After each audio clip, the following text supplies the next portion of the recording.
So welcome to the video that actually nobody asked for.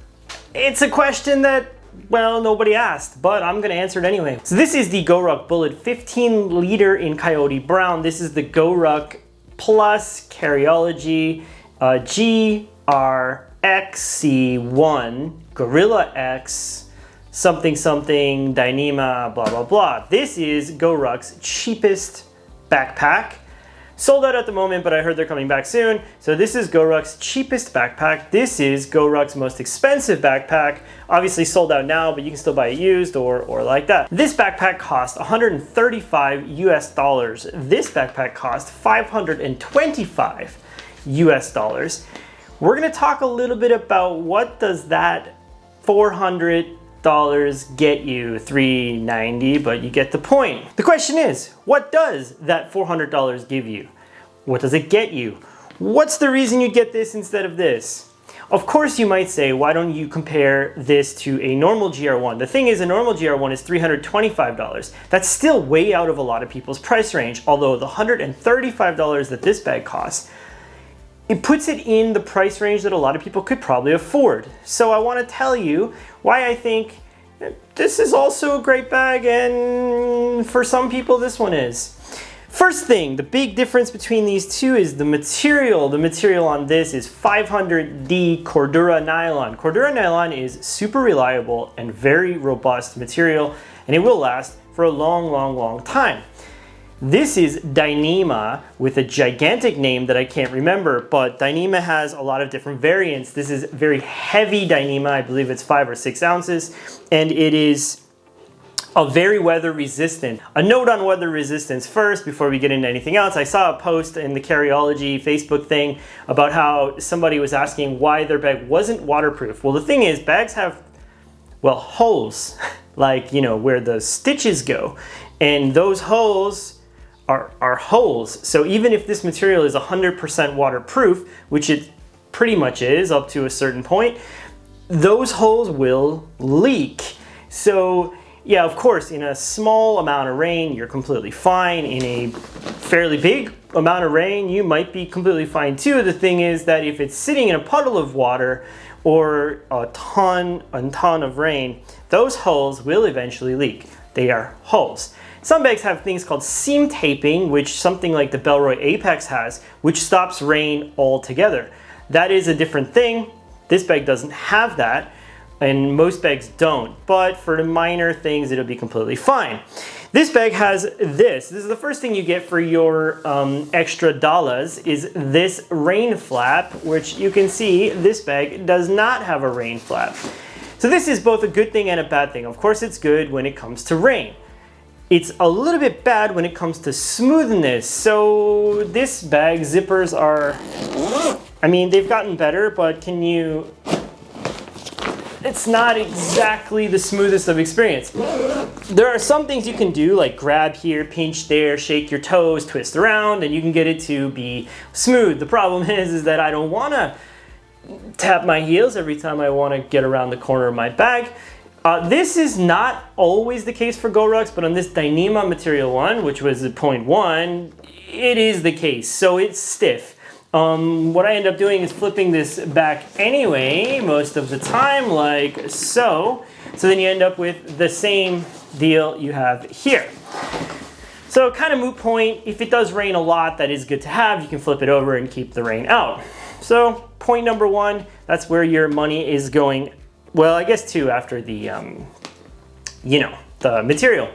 The next thing, there's obviously this patch. So this comes with a Dan Matsuda patch, which is a very expensive piece of kit. It's a very nice patch. It's aluminum, I believe, or titanium or whatever, and of course that is a big difference. This one comes with like a regular GORUCK patch, and I have this patch on it, which is my favorite. I feel like this is a cheap and cheerful bag, so it deserves a cheap and cheerful patch. The patch obviously is something that's added to the value of this. I'm not sure what value that adds, like monetarily, but it definitely adds some value because it's definitely not cheap to manufacture that patch. So if we look at the zippers themselves, This is a number 8 YKK zipper here. This is a number 8 YKK zipper here. Where are the zippers made? So somebody asked me that in the comments once. These zippers on this particular bag are Taiwanese made. These zippers on this particular bag are Taiwanese made. So you could assume that they're from the same, relatively same batch of zippers, same quality. So you're not really getting an upgrade either side here. Because there's no flap on this bag, the zipper is very smooth. As you can see, no issues there. If the bag is packed out fully, you can easily get around the corners, no problem. There's obviously, again, no rain flap here, no rain flap here. I don't know what that costs, but it's probably $1 or $2, and there you go, $1 or $2 gone into this guy. There is some molly here, which obviously PALS webbing, I mean, which adds to, I mean, it's something that this doesn't have, so 1 point for the cheapo, I guess. Other than that, the front of the bags are fairly similar. This is 15 liters, this is 21. A lot of that goes to the fact that this is slightly wider, and surprisingly, this one is slightly taller. Let's flip it around and look at the back. If you look at the back, you got straps. Obviously, you got straps. Obviously, these straps are definitely wider on this guy. However, these straps have webbing, so let's call that a wash in terms of value. This is Dyneema, so that's expensive, obviously. Now, I think that this is a point for this bag if you're, really looking for a bag to use like a lot. I love the idea of a sternum strap. Obviously, this bag doesn't come with a sternum strap at $135, but it does come with the webbing, making it possible to add a sternum strap, which you can see there. This is one of those GORUCK ones. I think it's 10 bucks. Very high quality.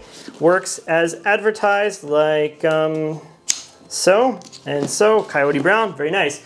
This one, obviously, you have to send it back to Scars, and I mean, you have to send this back to Scars to spend another $50 or $100 or whatever it costs to get some webbing added here. So now you're into like, $600 and something, not including shipping. Aside from that, there's box stitching here and a box stitch here.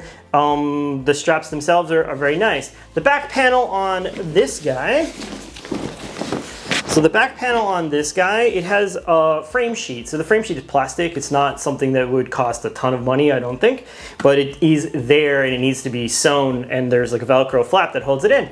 There's also a laptop compartment, which is, where you put your laptop. I actually don't very rarely put my laptop in compartment. I very rarely put my laptop in there, but it kind of, if you want it, it's there. I do sometimes, it just depends on my mood. This one, obviously, it's much simpler on the back, as you can see. There's no frame sheet, so it's a floppy doppy, like so. This guy will not flex like that, although it will flex a bit, it's just plastic. There is padding here, so it's padding probably like, I don't know, it's foam of some sort. And there are some channels here and some channels here. Neither one of them do anything for you.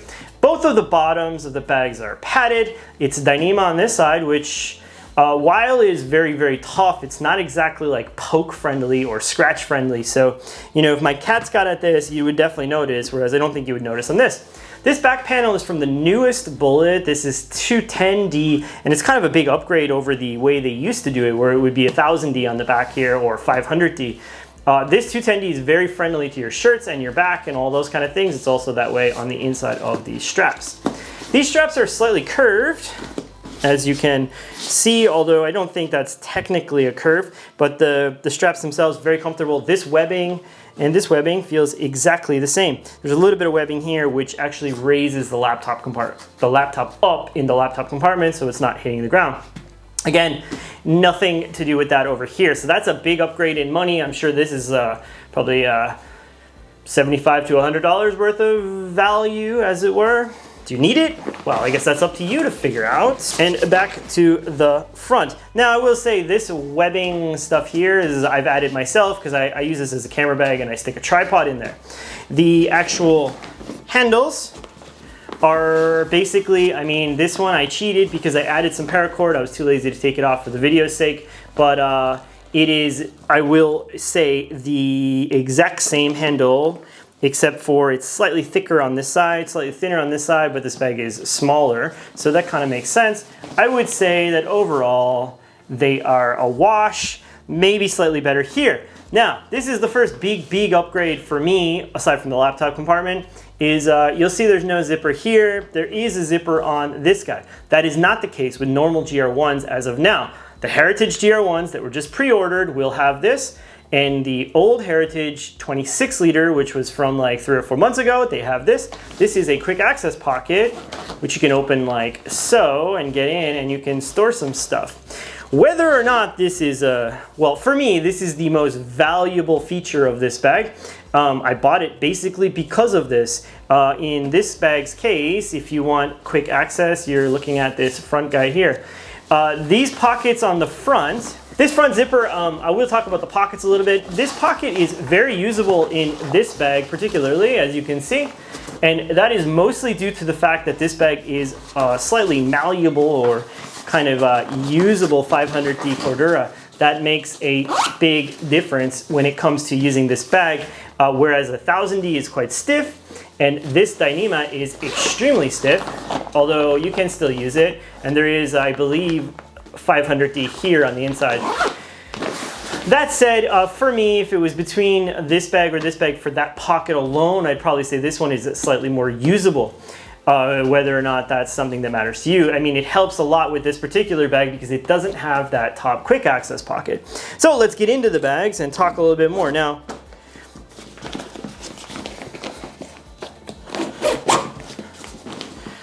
so if I open up this guy here, I've got my EDC packed in there, and I'm gonna just dump that out so we can, it's my camera in there.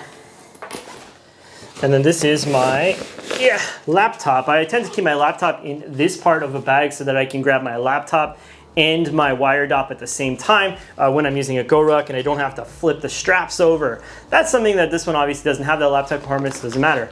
Inside, there is this pocket here, which has a very cool orange paracord pull. And this is the money. This is what you're actually paying for. I guess this is worth a ton. This is the GORUCK Carryology stamp thingy. It also caused a huge amount of delays, which, well, you know. This is the made in the USA thing. This is made in Vietnam. Again, I don't care too much about that, but some people it does matter. Usually it's related to like the smoothness of the zippers and stuff, but these are quite smooth. I think that was more related to the early Vietnam bags. The mesh here is, as it were, now you can see this high-vis lining here, and then there's high-vis lining here on the inside, so that's got to be worth something, I suppose, although Coyote's already slightly high-vis. And then there is this PALS webbing here and this sheet. This sheet is for putting one of those rucker things. I don't think you really need it in this bag since there's no hydration or anything, but if you did want to ruck with it, it is there. And it's got some elastic there, which is, well, it makes it more expensive, as you'll see. So that's it for that. I mean, nothing really to write home about. You can see the Dyneema is here, and then this testicle looking thing is the sagging down pocket that's on the inside. So let's close that guy up and look at this guy. So opening it up, very similar. I will say that this one, because there is no rain flap here, it zips like all the way down very easily. So you end up with a very like soft clamshell feel. Does that make sense? Like it's very floppy. It flops open easily. This one is a lot more like you got to kind of pull and kind of do one of these on the bottom to get it to do that. If you're getting my vibe there. Whereas with this one, it's definitely just like throw it over and it's open. Now I put this. I mean, this is from my GR2, get that out of the way. And this is my GORUCK packing cube, which I'm gonna talk about in a minute because you can actually travel with this bag. So this packing cube fits perfectly down there and the bag will close. And we'll talk about that in a second. What I tend to do with this bag, if I'm using a really big bag, is I'll use this as like my, I don't know what you'd call it, like my daily carry when I get there, and I put this packing cube inside so the bag itself becomes like a packing cube, but we'll talk about that later. Inside of this bag, so the inside of this bag, you have this pocket here, which very similar to the one on that bag. You know, it's opaque, the inside is decent, it's not high vis, but then again, like Coyote Brown, already slightly high vis. The patch is, I mean, it says Bullet Ruck and lifetime guarantee. Quick tip, lifetime guarantee, that's code for made in Vietnam. It also says made in Vietnam on the bottom of the bag. This is the first big difference in like the way these bags feel to me. Like this mesh is definitely chintzier than it is on this bag, but it's also chintzier than it is on all of the made in Vietnam bags are definitely have chintzier mesh. I don't know why that is, because like Alpha 19er, for example, uses made in Vietnam, or they make their bags in Vietnam, but their mesh feels very similar to these American GORUCKs. So it's something about where they source this mesh. It's okay. It's not, I have never had a problem with it, but it definitely feels softer, almost like less, I don't know if that makes sense, just less. There's no PALS webbing on the back of this bag. I can even flip this over so you can see there's a hydration port if that's what you're into. I'm not. There's a thing to hang your hydration thing if that's what you're into. I'm not. And then there's the sleeve.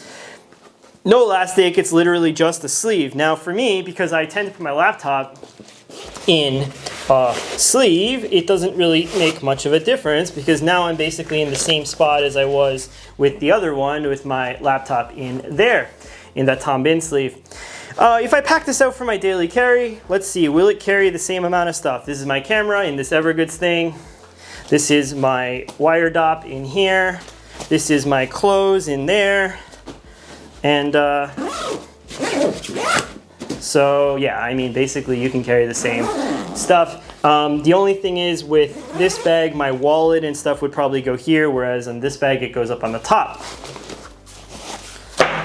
Oops. Now, as in terms of value, I mean, what are you getting? The bottom is padded, so that's the same. This sleeve is definitely simpler on this bag, but then again, it'll do the trick. This D-ring is added value here, I guess, because it's metal and kind of nice, whereas like the PALS webbing would be added value on that side. Again, I mean, they're both cool. Nothing, to me, this is one of GORUCK's best, like, you know, cheap, well, I mean, it's their cheapest, and it's a great daily carry bag for most people.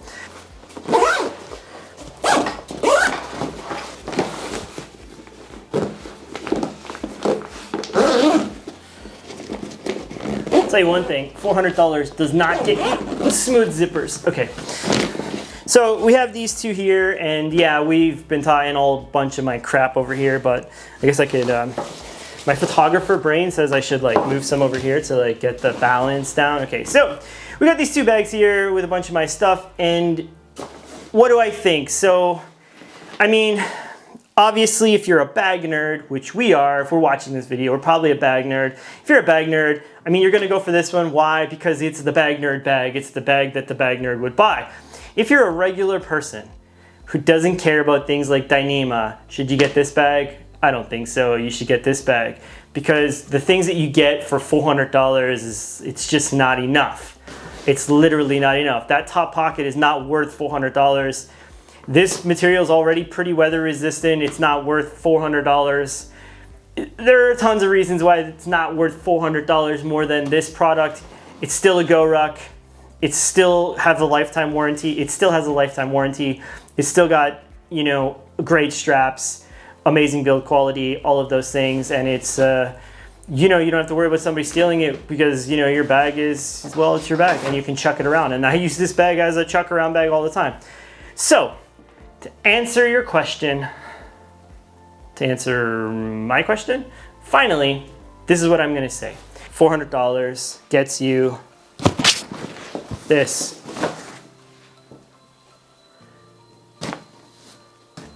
This whole made in the USA GR2 26 liter at $395. You can have this and this for the price of that. So what does $400 get you? Gets you one of the best bags on the planet. That's all, folks.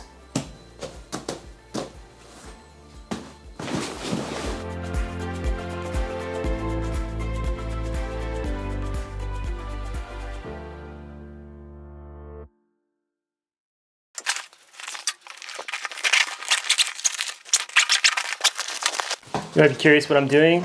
Well, when I don't really have much of a review to do, my stuff lives in here.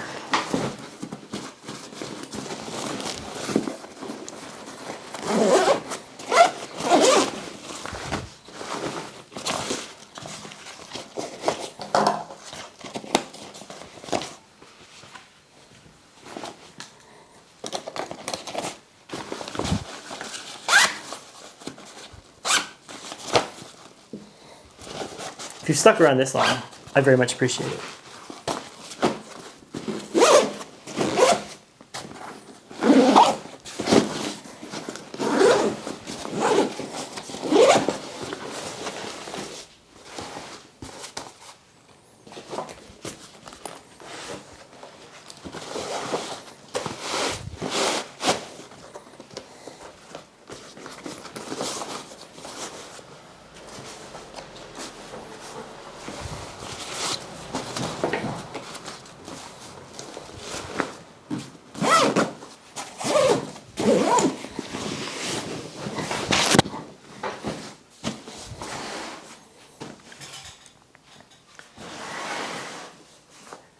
Thought it was done. Final note. If you're a bag nerd and you want cool and sort of rare, although I'm not sure how long this will be rare for, this is like those two bags, like, you know, together. Like, together, you know. So, GR2 26 liter. Very nice. Bye-bye.